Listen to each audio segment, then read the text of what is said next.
I'm Jonathan Watkins, the director of Ikon Gallery, and I have the good fortune of presiding over the Arrivals programme, which is a combination of projects that we have running through the summer of 2022.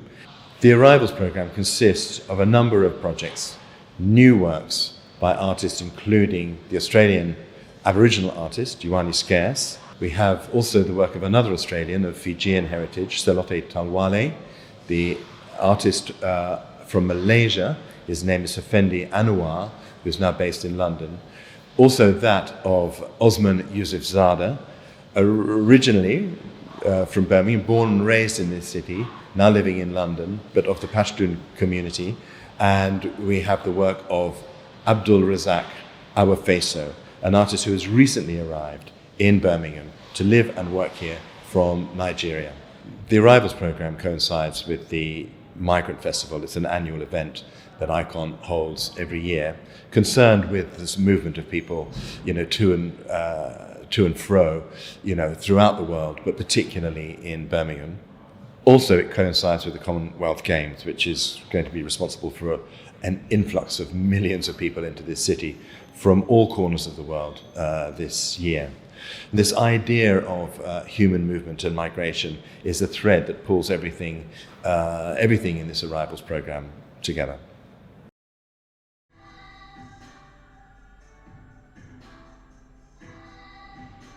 My name is Solani Tuwali. I'm an artist based in Sydney, Australia, and I'm of Fijian and settler colonial history, living on unceded territories in Australia, and that's the position that I come from as an immigrant artist who also has an Indigenous Fijian background. I choose materials in my work that speak to those heritages, so I have a cross-disciplinary practice. So the work I've got here at Ikon is called You Me, and it responds to the connections and disconnections of family and friends, close ones, just even people that you'd maybe meet on the streets. And this directly comes from, the last couple of years living through COVID-19, lockdowns, needing those connections, spending time alone and what that felt like. And it relied heavily on my community and my family responding to the request to make this video.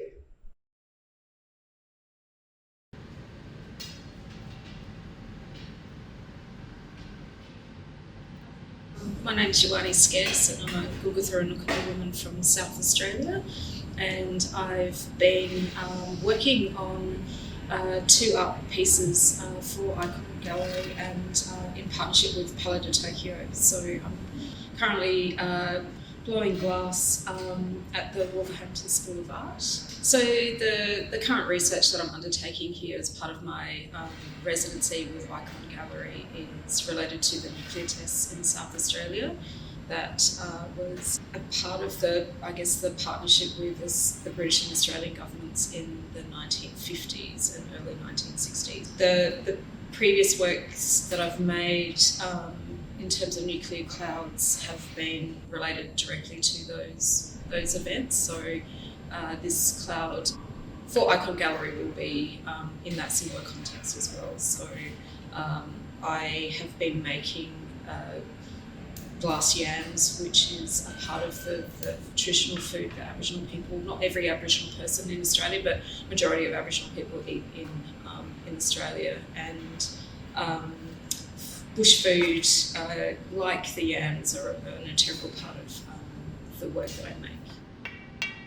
So the work that I'm making for Ikon Gallery is a dissipating atomic cloud, and it usually represents the aftermath or the fallout of an atomic bomb. So the work itself will be suspended, and it will be some sort of an emerald dark green in colour, and I've been thinking about the use of green.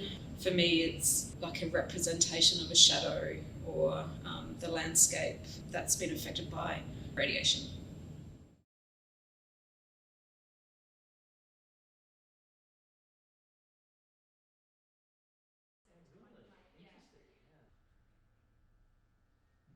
My name is Haffendi Anuar. I'm originally from Malaysia, but I've been based in London on and off for about 7 years.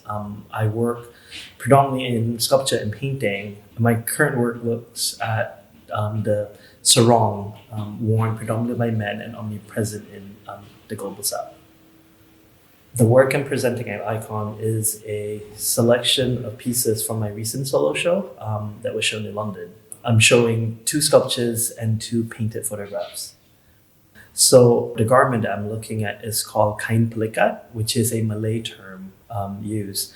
But in sort of different parts of the globe, they're called with different names. I think dhoti in India. My interest in the sarong came from an anecdote that my mom told me before I went to do my MFA at the Ruskin School of Art. And it was a story about me playing in my dad's sarong as a child. So I would spend time maybe painting or making things when my dad was sitting down and under his sarong. And I sort of view that space as an architecture space, a space of memory, and a space that is in relation to the body, and this space that I felt kind of safe. And my research has sort of been looking at that space and recreating them architecturally, thinking of the sarong in terms of history and looking at archival materials and reading them in books. And also the idea of sort of movement of people and textile throughout Southeast Asia. They were traded, the sarong was traded during pre-colonial times and also during the colonial times when workers were sort of moved from different parts of the colonized areas. And in a way, the sarong is a marker of that movement.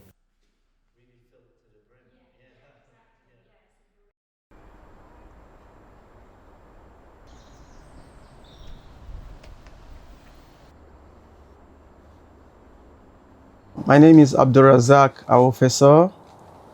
I was born in Lagos. I've always been, in transition, in transit.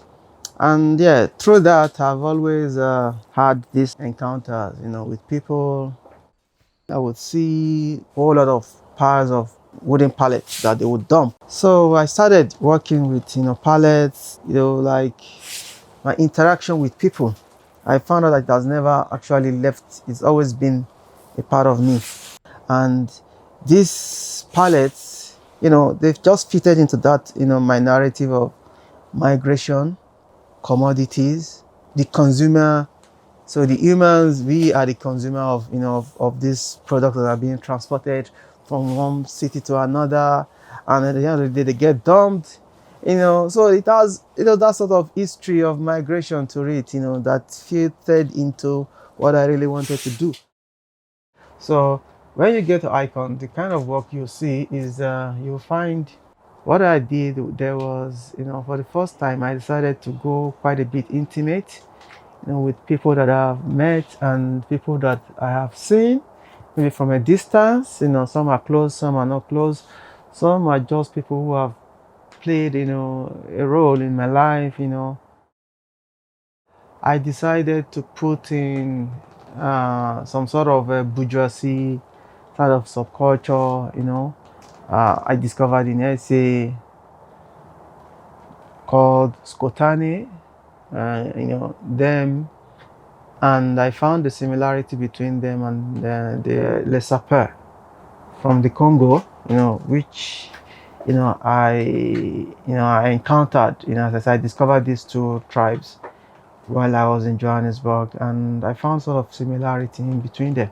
Over the years, I felt I should actually depict, and give an ode to that aspect of my journey living, having lived with these people, over the years in Johannesburg. Well, I did an installation of a lot of people, lots, and over 3,000 people with clouds, to sort of imitate, the calmness and, my arrival into England and, my experience.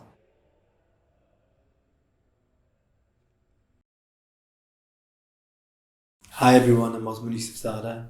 I'm an interdisciplinary artist and I work across various mediums to tell the same story. So at Ikon, there's a film showing a moving image piece called Spaces of Transcendence, which I shot in Makli in Pakistan, in Sindh. And it's across 3 screens, and it's quite magical. The film is quite hypnotic. There's a repetition in the film, which actually takes you to another space. And I think it's those repetitions and the repetitive actions. If anyone's ever been to a Damal or to a Sufi shrine, it's this kind of place of movement, of energy, of dance, the same repetitive actions that take you to another plane. The sound is this kind of, it's a sound of mindfulness. It's how do I make these connections from one space to another space? And so it allows you to travel. And the sound of Om or the singing bowl. It is hopefully quite hypnotic and transportative without you actually going into becoming a whirling dervish. I mean, someone else is doing all the work for you. We shot some of it in the studio, some of it are actually on location at a UNESCO site in Makli, which is the largest funerary site in the world. I think it's about 1 million graves. So it was this kind of really abandoned space, but it wasn't abandoned. People were still coming again and again, but people weren't being buried there. So it's this kind of post-apocalyptic kind of world, these futurisms. And I wanted to place a kind of a portal in there. And that portal was really an activist, a transgender activist. Because I really believe on the margins that people they are the portals to another place. For me, it's those kind of margins where doors open. And that's what I wanted to kind of really achieve from this film, really.